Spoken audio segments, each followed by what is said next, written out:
நியாயாதிபதிகள் 10ஆம் அதிகாரம் 10ஆம் வசனம். உமக்கு விரோதமாக பாவம் செய்தோம். கிறிஸ்துவுக்குள் அன்பானவர்களே, நியாயாதிபதிகளின் காலத்தில் தேவன் நியாயாதிபதிகளைக் கொண்டு இஸ்ரவேல் மக்களை பகைவர்களின் கையிலிருந்து விடுவித்தார். பகைவர்களின் மேல் அவர்கள் மாபெரும் வெற்றிகளை கண்டனர்.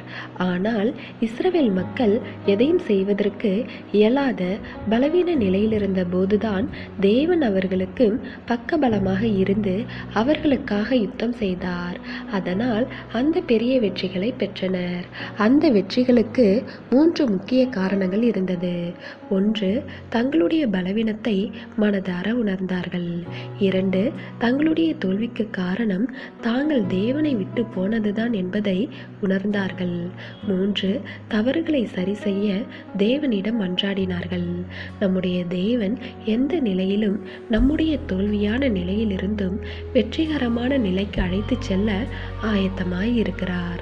அதை நாம் அறிந்துணர வேண்டும். எனவே தேவ பிள்ளைகளே, நம்முடைய தோல்விகளிலிருந்து மீண்டு வர வேண்டுமானால் நம்முடைய தவறுகளை உணர்ந்து அவருக்கு கீழ்ப்படிந்து அவரை நோக்கி மன்றாட வேண்டும். அது மாத்திரமல்ல, அவரிடம் நல்லதொரு ஐக்கியத்தை கொண்டிருக்க வேண்டும். மேலும் நம்முடைய ஆசீர்வாதங்கள் தடைப்படும் விதமாக நம்மிடம் இருக்கும் குறைவுகளையும் குற்றங்களையும் உணர்ந்து சரி செய்ய வேண்டும். அப்போதுதான் தேவன் நம்மை ஆசீர்வதிக்க முடியும்.